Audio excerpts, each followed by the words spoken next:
રાજકોટના ગોંડલ માર્કેટિંગ યાર્ડમાં ડુંગળીની રેકોર્ડ બ્રેક આવક નોંધાઈ છે। ડુંગળીથી ઉભરાયું ગોંડલ માર્કેટિંગ યાર્ડ। ગત રાત્રિથી જ યાર્ડમાં 2 થી 2.5 લાખ કટ્ટાની આવક। એક મણ ડુંગળીનો 200 થી 580 રૂપિયા ભાવ બોલાયો છે। સારા ભાવ મળતા ખેડૂતો ખુશખુશાલ થયા છે। યાર્ડની બહાર ડુંગળી વેચવા આવેલા ખેડૂતોની લાંબી કતાર। તો 500 જેટલા વાહનો હજી પણ ઊભા છે કતારમાં। સૌરાષ્ટ્રભરમાંથી ખેડૂતો ડુંગળી વેચવા માટે પહોંચી રહ્યા છે ગોંડલ।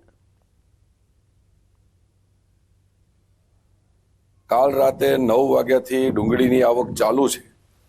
અત્યારે પણ હજી 501 વાહન બાકી છે। માર્કેટિંગ યાર્ડમાં આજે લગભગ 2 થી 2.5 લાખ બોરી ડુંગળી આવી હોય એવો અંદાજ દેખાય છે। માર્કેટિંગ યાર્ડમાં અત્યારે ડુંગળીનો ભાવ 200 રૂપિયાથી 1000 રૂપિયા આસપાસ ખેડૂતોને ભાવ મળે છે। તો ધોરાજી શહેરમાં રોડ રસ્તા અને ભૂગર્ભ ગટરની નબળી કામગીરી મામલે જવાબદારો સામે પગલાં લેવા કોર્ટે હુકમ કર્યો છે। વર્ષ 2017માં રોડ રસ્તા અને ગટરના કામમાં ભ્રષ્ટાચાર થયો હોવાની કોર્ટમાં અરજી કરાઈ હતી, જેની સુનાવણી દરમિયાન ફરજમાં બેદરકારી, નાણાંનો યોગ્ય વપરાશ ન કરવો અને જનતાનું જીવન જોખમમાં મુકાયા હોવાનું ટાંકીને જવાબદારો સામે કાર્યવાહી કરવા માટે હુકમ કર્યો છે। તમામ અધિકારીઓએ ફરજમાં બેદરકારી, જાહેર જનતાના આરોગ્યને હાનિ થાય તેવું હોવા છતાં ફરજમાં બેદરકારી દાખવેલ છે, જેથી તમામ સામે ઇન્ડિયન પિનલ કોડની કલમ 166, 166A અન્વયે કેસ આગળ ચલાવવા હુકમ કરેલ છે। તો આ તરફ ગીર સોમનાથમાં પણ સિંહણ રસ્તો ક્રોસ કરતી દેખાઈ। કોડીનારના મિત્યાજ ગામે સિંહણે ધામા નાખ્યા હતા। રાત્રિના સમયે કોડીનાર આલીદર સ્ટેટ હાઈવે પર સિંહણ રોડ ક્રોસ કરતી મોબાઈલ કેમેરામાં કેદ થઈ હતી। મહત્વનું છે કે છેલ્લા ઘણા દિવસથી આ વિસ્તારમાં સિંહોએ ધામા નાખ્યા છે।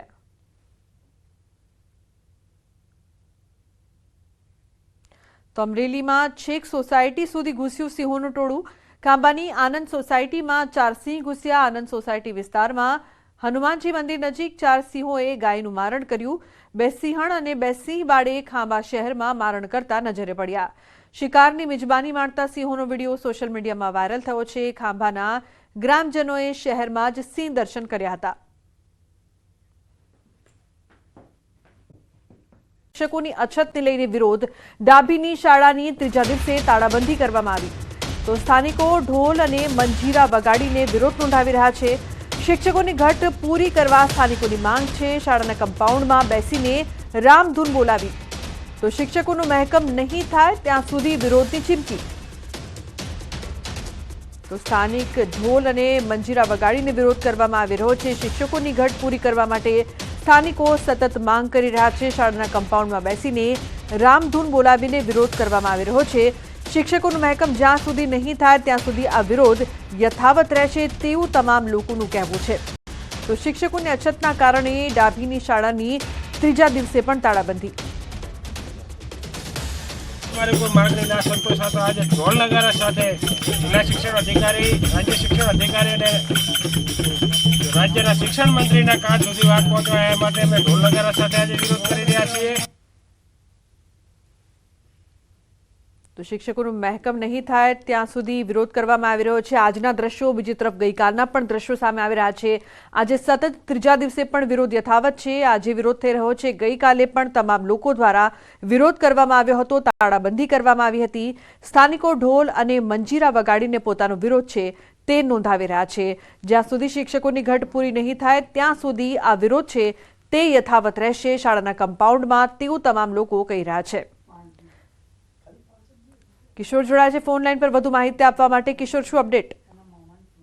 ચોક્કસથી આપને જણાવી દઉં કે ભારત પાકિસ્તાન સરહદ પાસે સુઈગામ તાલુકાનું આ ડાભી ગામ આવેલું છે। તેમાં 8 થી 9 માધ્યમિક અને 11 થી 12 ઉચ્ચતર માધ્યમિક શાળા ચાલે છે। એમાં 195 વિદ્યાર્થી છે, છતાં છેલ્લા 12 મહિનાથી કાયમી શિક્ષક 2 જે છે આ શાળાનું મહેકમ જે છે તે 7 શિક્ષકોનું છે। બીજા 5 શિક્ષકોની ભરતી કરવામાં નથી આવી રહી, તેને લઈને ગ્રામજનોએ હવે આંદોલન છેડ્યું છે।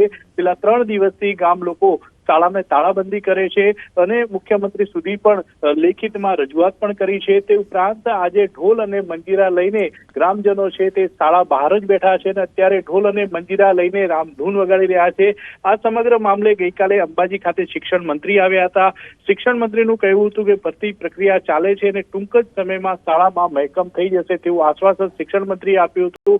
પરંતુ ગામ લોકોનું કહેવું છે કે જેટલા સુધી શિક્ષકોની ભરતી નહીં કરવામાં આવે તેટલા સુધી આ ગામ લોકોનો જે વિરોધ છે તે યથાવત જ રહેશે. લુબના. બિલકુલ કિશોર, આ તમામ વિરોધની વચ્ચે અત્યારે બાળકોના અભ્યાસ પર જે અસર થઈ રહી છે તેને લઈને તંત્ર દ્વારા શું કવાયત?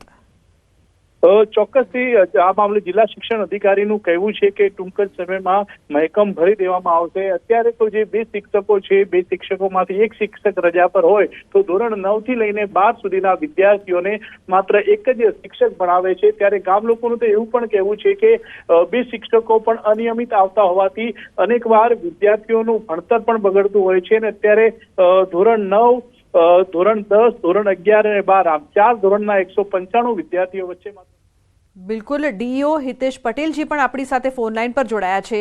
હિતેશજી, શિક્ષકોની ઘટ પૂરી કરવા સ્થાનિકોની જે માંગ છે તાળાબંધી કરવામાં આવી છે અને બાળકોના અભ્યાસ પર અસર પણ થઈ રહી છે, શું કહેશો? અમારી જે સુઈગામ તાલુકાની ડાભી માધ્યમિક શાળા છે ત્યાં ધોરણ 9 થી 12 ચાલી રહ્યું છે. ત્યાં 4 વર્ગો છે અને 195 બાળકો છે. ગ્રામજનોની માગણી એવી હતી કે અમને મહેકમ મુજબના 7 શિક્ષકો આપવા, પરંતુ ત્યાં હાલની સ્થિતિએ 4 વર્ગો છે અને 4 શિક્ષકો કામ કરી રહ્યા છે. જે શિક્ષકો કામ કરી રહ્યા છે એમાં 1 પરમેનન્ટ શિક્ષક છે અને બીજા 3 જ્ઞાન સહાયક શિક્ષકો કામ કરી રહ્યા છે. તો ગ્રામજનોની એ માગણી હતી કે અમારે જ્ઞાન સહાયક નહીં પરમેનન્ટ શિક્ષકો જોઈએ છે. અમે એમને સમજાવ્યા છે કે જે જ્ઞાન સહાયક શિક્ષકો છે એ બી પૂરતી લાયકાત ધરાવતા છે અને બાળકોના કહ્યા અનુસાર સુંદર કામગીરી કરી રહ્યા છે. ઉપરાંત સરકારશ્રી આને ખૂબ જ ઇનિશિયેટિવ લઈ ભરતી ઝડપથી કરી રહી છે અને આગામી ટૂંક જ સમયમાં જે બીજા 3 શિક્ષકો ખૂટે છે એ બી આવી જશે. હાલની સ્થિતિએ શાળાની સ્થિતિ જોઈએ તો 4 વર્ગો છે, 4 શિક્ષકો છે અને કામગીરી સુંદર રીતે ચાલી રહી છે. બાળકો પણ સુંદર રીતે અભ્યાસ કરી રહ્યા છે અને શિક્ષકો પણ સુંદર રીતે અભ્યાસ કરાવી રહ્યા છે. બિલકુલ હિતેશજી, પણ જે ત્યાંના સ્થાનિકો છે, જે અત્યારે તમામ લોકો વિરોધ કરી રહ્યા છે, તેમનું કહેવું છે જે શિક્ષક આવે છે તે પણ નિયમિત નથી આવતા, અનિયમિત આવે છે, બાળકોના અભ્યાસ પર અસર થાય છે અને તેના માટે તેઓએ આ માંગ કરી છે. તેને લઈને શું કહેશો હિતેશજી? ના, એ વાત સાચી નથી. શિક્ષકો રેગ્યુલર આવે છે અને અમારા તપાસ અધિકારીનો જે રિપોર્ટ અમને પ્રાપ્ત થયેલો છે એમાં એમને જે માગણી કરેલી હતી એ પરમેનન્ટ શિક્ષકોની માગણી કરી હતી. શિક્ષકો રેગ્યુલર નથી કે એવી કોઈ વાત અમને જણાવેલી નથી. બિલકુલ હિતેશજી, અત્યારે તો 3 દિવસથી શાળા બંધ છે, તાળાબંધી કરવામાં આવી છે, બાળકોના અભ્યાસ પર અસર થઈ રહી છે, તેને લઈને અત્યારે શું કામ કરવામાં આવી રહ્યું છે તંત્ર દ્વારા? અત્યારે અમારા જે વર્ગ 2 અધિકારી છે એમની સાથે વાટાઘાટો કરી રહ્યા છે અને ત્યાં અત્યારે થોડા જ સમયમાં અમે સ્કૂલ ઓપન કરાવી રહ્યા છીએ. બિલકુલ, આ સમય એવો છે હિતેશજી કે જ્યારે પરીક્ષાનો સમય હોય છે, બાળકોનો અભ્યાસ છે તે ખૂબ જ જરૂરી હોય છે અને આ સમય અત્યારે જે વિરોધ થઈ રહ્યો છે તેને લઈને બાળકોના અભ્યાસ પર કેવી અસર પડશે? એકાદ દિવસનું બાળકોનું શિક્ષણ કાર્ય બગડેલું છે અને એને જેવી શાળા આજે ઓપન થાય તરત અમે 1 કલાક સવારે વહેલા શાળા ખોલીને પણ એ જે અભ્યાસક્રમ લેટ થાય છે, બગડ્યો છે, એને રિકવર કરવાનો પ્રયત્ન કરી લઈશું. બિલકુલ હિતેશજી, 4 વર્ગમાં 195 જેટલા બાળકો છે અને જે પ્રકારથી લોકો માંગ કરી રહ્યા છે કે શિક્ષકો હોવા જોઈએ, જેટલા હોવા જોઈએ એટલી સંખ્યામાં હોવા જોઈએ અને તે પણ વ્યવસ્થિત રીતે ભણાવવા જોઈએ, તો જે શિક્ષકો અત્યારે છે તમામ વર્ગોને આવરી લે છે અભ્યાસક્રમ મુજબ? હા, આવરી લે છે. તો પછી આટલો બધો વિરોધ કેમ છે? એમની માંગણી એવી છે કે અમને 7 પરમેનન્ટ શિક્ષક આપો અને અત્યારની જે નીતિ છે એ મુજબ જો કોઈ શાળાની અંદર શિક્ષકોની ઘટ હોય તો આપણે મેરિટ દ્વારા પસંદગી પામેલા અને પૂરતી MSc BEd MA MAd ની લાયકાત ધરાવતા જ્ઞાન સહાયક શિક્ષકો મૂકીએ છીએ અને જે જ્ઞાન સહાયક શિક્ષકો મૂક્યા છે પૂરતી લાયકાત ધરાવે છે જી અને બિલકુલ સુંદર શિક્ષણ હિતેશભાઈ, કાર્ય કરે આભાર છે. અમારી સાથે જોડાવા બદલ. તો દાનસંગજી ત્યાંના જે સરપંચ છે તે પણ અમારી સાથે જોડાયા છે ફોન લાઈન પર. દાનસંગજી, જે પ્રકારથી વિરોધ થઈ રહ્યો છે અને અભ્યાસમાં અત્યારે અસર જે પડી રહી છે, શિક્ષકોની જે માંગ છે તેને લઈને આપ શું કહેશો? જી સર, અહીં 9 થી 12 ના એટલે 9 થી 12 ના ક્લાસ ચાલે છે અને રેગ્યુલર એક શિક્ષક છે, 3 જ્ઞાન સહાયક છે અને ત્યાં મોટા ભાગે લેડીઝ છે. અને છતાં એક વિજ્ઞાન અને ગણિતના શિક્ષક હતા જે લીંબોણી ખાતે બદલી કરી નાખતા. અહીં સમાજશાસ્ત્ર, વિજ્ઞાન, ગણિત અને હિન્દી આવા વિષયના કોઈ પણ શિક્ષક અત્યારની તારીખમાં નથી. એટલે અમારા બાળકોનું ભાવિ જોખમમાં મુકાયેલું છે, કારણ કે શિક્ષક વગર બાળક શું ભણી શકે. એટલે 11-12 કોઈ પણ શિક્ષક ન હોય અને આવતા આ મહિનાની 2 મહિનાની અંદર પરીક્ષા ચાલુ થવાની હોય અને શિક્ષક વગર બાળકો શું ભણી શકે. એટલે શિક્ષકો વગર બાળકો ખાલી બેસી રહે છે. એના માટે અમારું આંદોલન છે. બિલકુલ દાનસંગજી, અત્યારે અમે જે ડીઓ છે હિતેશ પટેલજી સાથે વાત કરી તો એ તો કહી રહ્યા છે કે શિક્ષકો તો છે, 4 શિક્ષકો છે અને તે બહુ સારી રીતે ભણાવે છે. અને આપ તમામ લોકો દ્વારા જે માંગ કરવામાં આવી રહી છે કે મેઇન વિષયના શિક્ષકો જ નથી, વિજ્ઞાન, ગણિત અને સમાજશાસ્ત્ર. જી સર, ડીઓ સાહેબ કહેતા હોય તો અહીંયા અમારા ગામની અંદર આવી, ક્યાં ખોઈ ગયેલા શિક્ષકો છે ક્યાં લાવી અને અમને આપી દે એટલે અમે એમનો ખૂબ ખૂબ ધન્યવાદ અને આભાર માનીશું. કારણ કે ગણિત, વિજ્ઞાન, સમાજશાસ્ત્ર, હિન્દી આ જે શિક્ષકો નથી એ અમને ગોતી અને ગામને આપી દે એટલે અમે એમનું અભિવાદન કરીએ છીએ ડીઓ સાહેબનું. બિલકુલ, અત્યારે આપનો વિરોધ યથાવત છે. સતત 3 દિવસથી વિરોધ થઈ રહ્યો છે. શાળામાં તાળાબંધી કરવામાં આવી છે. બાળકોનો અભ્યાસ છે તે અત્યારે બગડી રહ્યો છે. તેને લઈને શું માંગ કરશો તંત્ર તરફ? જી સાહેબ, અમે તંત્રને એવું કહે વહેલી તકે અમારે શિક્ષકોની ભરતી કરે અને જે બદલી કરીને મૂકેલા શિક્ષકને, વિજ્ઞાન અને ગણિતના શિક્ષકને પરત કરે અને ત્યાં નિર્જન જગ્યા હોય, સીસીટીવી કેમેરા તેમજ પાણીની સુવિધા કરી આપે અને ત્યાં બાઉન્ડ્રી કરી આપે. જી બિલકુલ, આભાર અમારી સાથે જોડાવા બદલ. તો જે પ્રકારથી મેઇન વિષયના શિક્ષકો જ નથી તેવું સરપંચ દ્વારા પણ કહેવામાં આવી રહ્યું છે.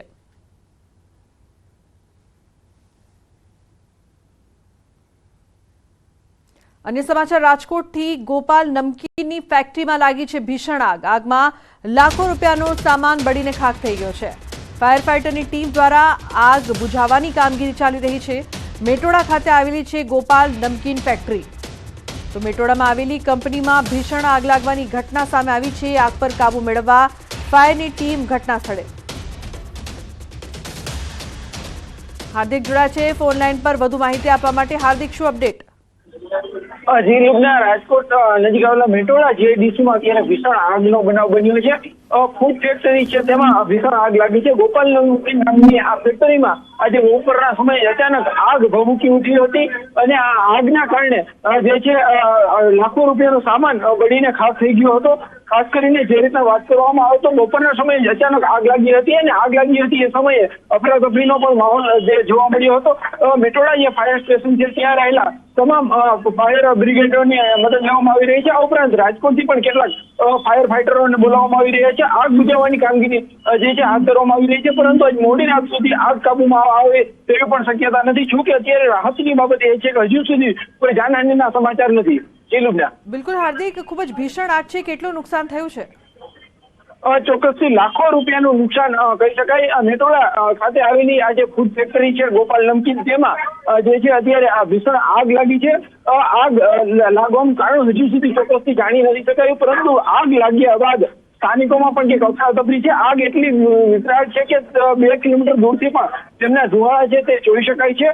આગમાં જે છે એક લાખો રૂપિયાનો જે વસ્તુ સામાન છે તે બળીને ખાખ થઈ ગયો હોય એવું અત્યારે સામે આવી રહ્યું છે. જો કે આગ લાગવાનું કારણ શું હોઈ શકે છે તે બાબતે પણ જે છે આપણે અધિકારીઓ પાસેથી જાણવાનો પ્રયાસ કરીશું, પરંતુ હાલની પરિસ્થિતિ પ્રમાણે રાજકોટ ખાતેથી પણ ફાયર બ્રિગેડની ટીમોને બોલાવવામાં આવી રહી છે. ઉપરાંત મેટોડા ખાતે રહેલી જે ફાયરની ટીમો છે તેમના દ્વારા પણ આગ બુઝાવવાનો પ્રયાસ. જી બિલકુલ હાર્દિક, આભાર સમગ્ર માહિતી બદલ.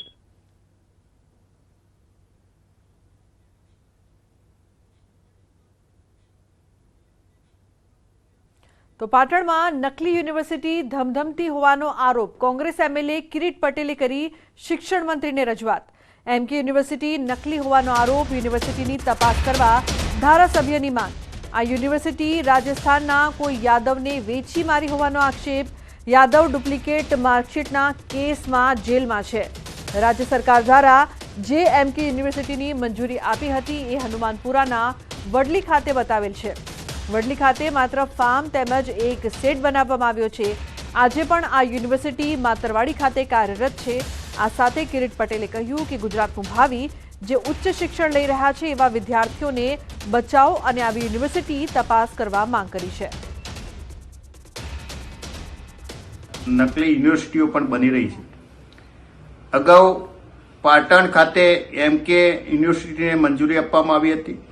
વિધાનસભાની અંદર પણ અમે આ બાબતે રજૂઆત કરી કે આજે પણ એ યુનિવર્સિટી રાજસ્થાનના કોઈ યાદવને વેચી મારવામાં આવી છે અને યાદવ પણ ડુપ્લિકેટ માર્કશીટો અને ડુપ્લિકેટ ડિગ્રીઓ વેચવાની અંદર આજે રાજસ્થાનની જેલમાં છે. તો નકલી અધિકારી બાદ હવે યુનિવર્સિટી પણ નકલી જોવા મળી રહી છે. એમકે યુનિવર્સિટી નકલી હોવાનો આરોપ લાગ્યો છે. યુનિવર્સિટીની તપાસ કરવા માટે ધારાસભ્ય દ્વારા માંગ. એમએલએ કિરીટ પટેલે કરી છે શિક્ષણ મંત્રીને રજૂઆત. તો સુરતના પાંડેસરામાં બોગસ ડોક્ટર ઝડપાવવા મામલે કાર્યવાહી કરવામાં આવી રહી છે. આરોપીઓએ લોકો પાસેથી પૈસા લઈને ડોક્ટરની અનેક બોગસ ડિગ્રી બનાવી આપી હતી. પોલીસે આરોપીઓને ઝડપીને બોગસ ડિગ્રી કબજે કરીને કાર્યવાહી કરી છે. જો કે મેડિકલ બોગસ ડિગ્રી બનાવવાનો આંકડો હજુ વધી શકે છે. બોગસ મેડિકલ સર્ટિફિકેટ છાપવામાં હાલ રસેશ અને બીકે રાવતની મોટી ભૂમિકા હોવાનું પોલીસ તપાસમાં ખુલ્યું. તો આરોપીઓના 5 દિવસના ફર્ધર રિમાન્ડ માંગવામાં આવશે. एक राइस मिल में काम करने वाले आदमी को इन्होंने डॉक्टर बना दिया था कि इसमें तुम 10-20 हज़ार की क्या नौकरी कर रहे हो और ये लो और आराम से तुम 1-2 लाख रुपए महीने के कमा पाओगे. एक आदमी जो व्हीकल का मैकेनिक है उसको वहाँ से हटा के इन लोगों ने डॉक्टर की डिग्री देके ये सोबित इरफान रसेस और इन लोगों ने उसको डॉक्टर का सर्टिफिकेट देके और एक रूम देके वहाँ पे बिठा दिया था. તો સુરતમાં વીટી ચોકસી લો કોલેજ વિવાદોમાં આવી ગઈ છે. કમિટીની રચના યુનિવર્સિટી દ્વારા તપાસ શરૂ કરવામાં આવી. યુનિવર્સિટીએ હાઈ લેવલ કમિટીની રચના કરી છે. કમિટીમાં રજિસ્ટ્રાર, પરીક્ષા નિયામક, ડેપ્યુટી રજિસ્ટ્રાર સહિત લો ફેકલ્ટી ડીનનો કમિટીમાં સમાવેશ કરાયો છે. તો વિવાદ અંગે યુનિવર્સિટીના કુલપતિ કિશોરસિંહ ચાવડાનું નિવેદન. આ સમગ્ર મામલે નિષ્પક્ષ તપાસ કરવા આચાર્યને રૂબરૂ બોલાવવા સૂચના આપી છે. કમિટીના સભ્યો આ મામલે નિષ્પક્ષ તપાસ કરશે. મહત્વનું છે કે VNSGU સંલગ્ન વીટી ચોકસી લો કોલેજના નાપાસ વિદ્યાર્થીને ફર્સ્ટ ક્લાસથી પાસ કરવાનો મામલો ગરમાયો હતો.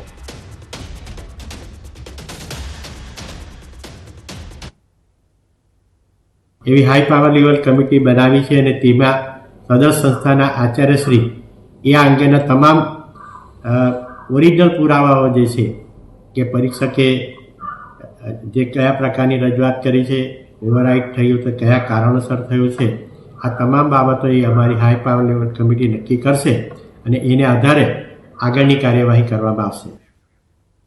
મહેસાણામાં ગુલ્લીબાજ તબીબોનો પર્દાફાશ. જિલ્લા વિકાસ અધિકારીઓ તપાસ કરતા ભાંડો ફૂટ્યો. નંદાસણ પ્રાથમિક આરોગ્ય કેન્દ્રમાં સ્ટાફ ગેરહાજર. અધિક્ષક, ટેકનિશિયન, સુપ્રિન્ટેન્ડન્ટ અને ફિઝિયોથેરાપિસ્ટ જ ન દેખાયા. તો કુંડાળ સબ ડિસ્ટ્રિક્ટ હોસ્પિટલમાં પણ સ્ટાફ ગેરહાજર જોવા મળ્યો. ગાયનેકોલોજીસ્ટ, એનેસ્થેટિસ્ટ અને સિક્યોરિટી સ્ટાફ ગેરહાજર જોવા મળ્યો. તો જિલ્લા વિકાસ અધિકારીની મુલાકાતમાં ગુલ્લીબાજોનો પર્દાફાશ થયો છે. સ્ટાફને આરોગ્ય અધિકારી નોટિસો ફટકારશે. તો કુંડાળ સિવિલ સ્ટાફને મહેસાણા સિવિલ સર્જન નોટિસો ફટકારીને ખુલાસા માંગવામાં આવશે. સુરતના ઉધનામાં છેડતીનો આરોપી સકંજામાં આવ્યો છે. પોલીસે એક આરોપીની ધરપકડ કરી છે. ઊન વિસ્તારમાંથી ઝડપાયો આરોપી વિધર્મી હોવાનો ખુલાસો. સંચાના મશીન ચલાવવાનું કામ કરતો હતો યુવક. સુરતના ઉધના વિસ્તારમાં અંજના સ્થિત અમન સોસાયટી નજીક આરોપીએ યુવતીઓની છેડતી કરી હોવાની ઘટના સીસીટીવીમાં કેદ થઈ હતી. જેને લઈને સોસાયટીના ઉપપ્રમુખે પોલીસમાં અરજી પણ કરી હતી. તો પોલીસે ફરિયાદ અને સીસીટીવીના આધારે અલગ અલગ ટીમ બનાવીને તપાસનો ધમધમાટ શરૂ કર્યો હતો. ત્યારે પોલીસ ઉન વિસ્તારમાં રહેતા અને સંચાના મશીન ચલાવતા યુવકને દબોચી લઈ કાર્યવાહી હાથ ધરી છે. સીસીટીવી ચેક કર્યા છે, જેમાં આરોપી જે છે એને પાછળ અમે ઘણા પાછળ હતા, કેમ કે 24 કલાક જેટલું અંતર થઈ ગયું હતું, પરંતુ વિવિધ ટીમો બનાવી અને છેવટે અમને સફળતા મળી હતી. અમારી ટીમને અમે અભિનંદન પાઠવીએ છીએ, કેમ કે ખૂબ જ મોટું ટાસ્ક હતું. તો દાહોદમાં પોલીસ દ્વારા વિદેશી દારૂનો નાશ કરાયો છે. ઝાલોદ ડિવિઝનના 6 પોલીસ સ્ટેશનના દારૂનો નાશ કરાયો. ઝાલોદ ફતેપુરા રોડ પર આવેલ રાજપુર મુકામે ખુલ્લી જગ્યામાં બુલડોઝર ચડાવીને નશા કરવામાં આવ્યા. 6 પોલીસ સ્ટેશનમાં ગેરકાયદેસર રીતે હેરાફેરી કરતા અને રહેણાંક મકાનમાંથી પકડાયેલ વિદેશી દારૂનો નાશ કરાયો છે. તો ઝાલોદ ડીવાયએસપી પ્રાંત અધિકારી અને મામલતદારની હાજરીમાં દારૂનો નાશ કરવામાં આવ્યો છે. મહત્વનું છે કે ખુલ્લી જગ્યામાં દારૂ બુલડોઝર પર ફર્યા, જે બાદ નાશ કરવામાં આવ્યો છે. વિદેશી દારૂ મળી આવ્યું હતું, જેનો નાશ કરવામાં આવ્યો છે. તો દાહોદના દ્રશ્યો અત્યારે આપ જોઈ રહ્યા છો. ખુલ્લી જગ્યામાં દારૂ પર બુલડોઝર. સૌરભ જોડાયા છે વધુ માહિતી આપવા માટે. સૌરભ, શું અપડેટ? કહી શકાય કે દાહોદ જિલ્લા પોલીસ જે દારૂબંધીને કડકથી અમલવારી કરી રહી છે, ત્યારે ઝાલોદ ડિવિઝનના 6 પોલીસ સ્ટેશન વિસ્તારમાં પકડાયેલા આજે દારૂનો નાશ કરવામાં આવ્યો હતો. 1,47,00,000થી વધુનો દારૂ જે છે નાશ કરવામાં આવ્યો હતો. Limbdi police, Sakaliya police, Jhalod police, Fatepura, Sukhsar police સહિત જે 6 પોલીસ સ્ટેશન છે, તે 6 પોલીસ સ્ટેશનનો દારૂ એક જગ્યા પર એકત્રિત કરવામાં આવ્યો હતો અને ત્યારબાદ પ્રાંત અધિકારી AK Bhatia, DYSP DR Patel અને મામલતદાર SM પરમારની અધ્યક્ષતામાં જે આ તમામ જે દારૂ પર બુલડોઝર ફેરવીને નાશ કરી દેવામાં આવ્યો છે. બિલકુલ સૌરભ, આભાર આ સમગ્ર માહિતી બદલ. તો 31 ડિસેમ્બર નજીક આવતા જ બુટલેગરો સક્રિય થયા. આ વખતે પ્લાસ્ટિક બબલ રોલની આડમાં રાજ્યમાં દારૂ ઘુસાડાતો હોવાની ઘટના સામે આવી. વલસાડ પોલીસે આ વખતે પ્લાસ્ટિક બબલ રોલની આડમાં લાખો રૂપિયાના વિદેશી દારૂની હેરફેરના બુટલેગરને ઝડપી પાડ્યા છે. બાતમીના આધારે પોલીસે દારૂ ભરેલ ટેમ્પોને રોકી તેને ઝડપી પાડ્યો છે. 3.5 લાખથી વધુની કિંમતના વિદેશી દારૂનો જથ્થો ઝડપાયો હતો. આથી પોલીસે આ પ્લાસ્ટિક બબલ રોલ અને ટેમ્પા સહિત 14 લાખથી વધુનો મુદ્દામાલ કબજે કર્યો, તેમજ એક વ્યક્તિની ધરપકડ કરી અન્ય એકને વોન્ટેડ જાહેર કર્યો છે. આ દારૂ દમણથી અંકલેશ્વર તરફ લઈ જવાતો હોવાનું સામે આવ્યું છે. વડોદરા હાલોલ રોડ પર રેફરલ ચોકડી પાસે વહેલી સવારે લાકડા ભરેલા ટેમ્પાને બચાવવા જતા ટેન્કર કેબિનમાં ઘૂસ્યું.